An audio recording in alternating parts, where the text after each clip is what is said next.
আসসালামু আলাইকুম। সবাই নিশ্চয় ভালো আছেন।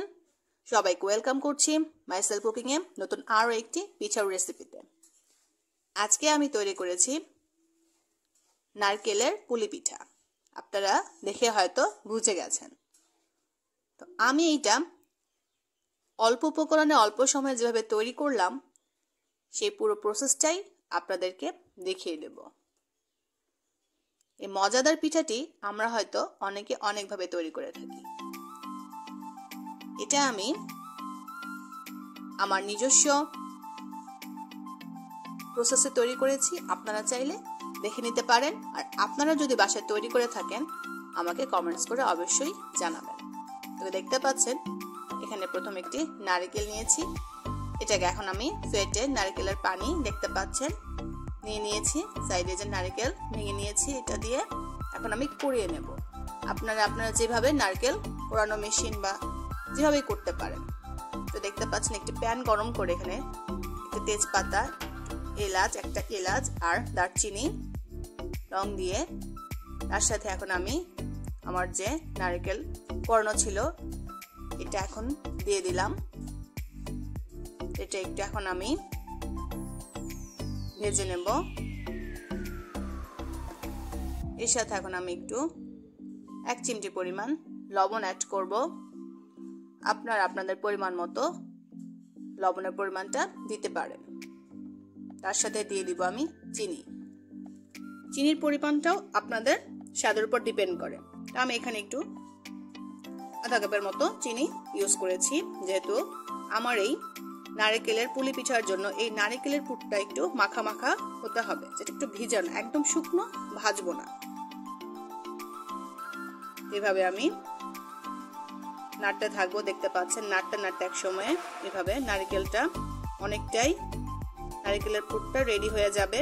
তবে অনবরত নাড়তে থাকবেন, নাহলে কিন্তু প্যানের সাথে লেগে যাবে। এই তো আমার নারকেলের পুরটা রেডি হয়ে গেছে। দেখতে পাচ্ছেন নারকেলের পুরটা রেডি। এখন এটা আমি নামিয়ে আরেকদিকে যে আমি নারকেলের পানিটা রেখেছিলাম সেটা একটা পাত্রে দিয়ে দিব। তার সাথে সেম একই পরিমাণে 1 কাপ পরিমাণ পানি অ্যাড করে আমি দিয়ে দিলাম। তার সাথে লবণ দিলাম আধা চা চামচ। আর এখানে দেখতে পাচ্ছেন 1 কাপ পরিমাণ আমি চাউলের গুঁড়ি নিয়েছি। তার সাথে আমি আরেকটু পরিমাণে আটা অ্যাড করছি। আমি কিন্তু সম্পূর্ণ ডোটা চাউলের গুঁড়ি দিয়ে করিনি, কারণ আমার এই ডোটা একটু মোলায়েম হতে হবে, সেজন্য আমি এভাবে তৈরি করে নিয়েছি। দেখতে পাচ্ছেন আমার ডোটা তৈরি হয়ে গেছে।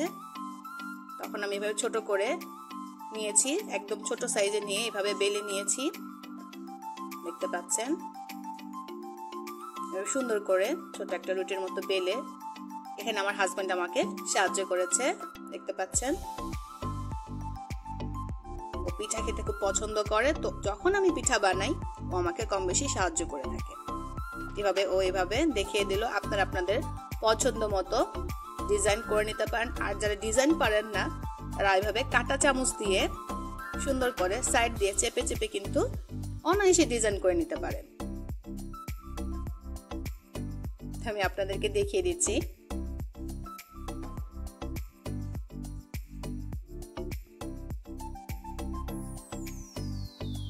মজার এই পুলি পিঠাটা কিন্তু আমরা বানিয়ে সংরক্ষণ করে রাখতে পারি। এটা আপনি 1 সপ্তাহ পর্যন্ত রেখে কিন্তু খেতে পারেন। এভাবে তৈরি হয়ে গেল আমার সাজ করা নারকেলের পুলি পিঠাগুলো। তো আমি এখন এগুলো তেলে ভেজে নেব। আমি দেখতে পাচ্ছেন একটি প্যান গরম করে প্রথমে আমি এগুলো দিয়ে দিয়েছি। এগুলো হালকা এক পাশ হয়ে গেলে অপর পাশটা আমি উল্টিয়ে দিলাম। এভাবে উল্টিয়ে দিয়েছি। দেখতে পাচ্ছেন আমি কিন্তু একদমই ডুবো তেলে ভাজবো না। যারা তেল কম খান বা একদমই দিতে চান না তারা শুকনো ভাজতে পারেন, কিন্তু অল্প তেলে আমি দেখতে পাচ্ছেন ভাজে আপনাকে দেখিয়ে দিচ্ছি কালারটা কতটা সুন্দর আসে আর মচমচেও হয়।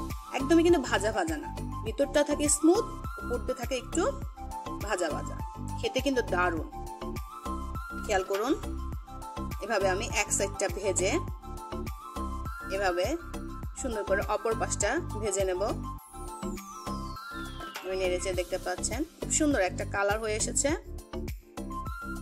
আপনাকে যে ডুবো তেলে ভাজতে হবে তা না, অল্প তেলে সুন্দর করে এভাবে পিঠাগুলো ভেজে নিতে পারেন। এগুলো টিস্যুর উপরে আমি সুন্দর করে নিয়ে নিয়েছি যেন তেলটা একটু ঝরে যায়।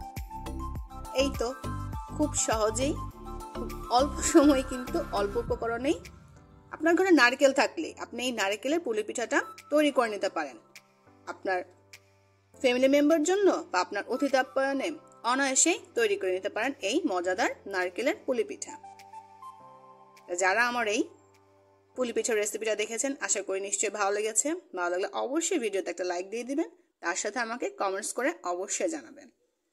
আর সেই সাথে আমার এই চ্যানেলটি যদি ভালো লেগে থাকে সাবস্ক্রাইব করে নেবেন, যেন আপনারা নতুন নতুন আরো আমার রেসিপি পেতে পারেন।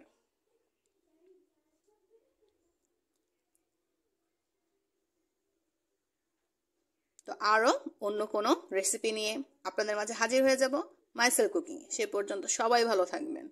আল্লাহ হাফেজ।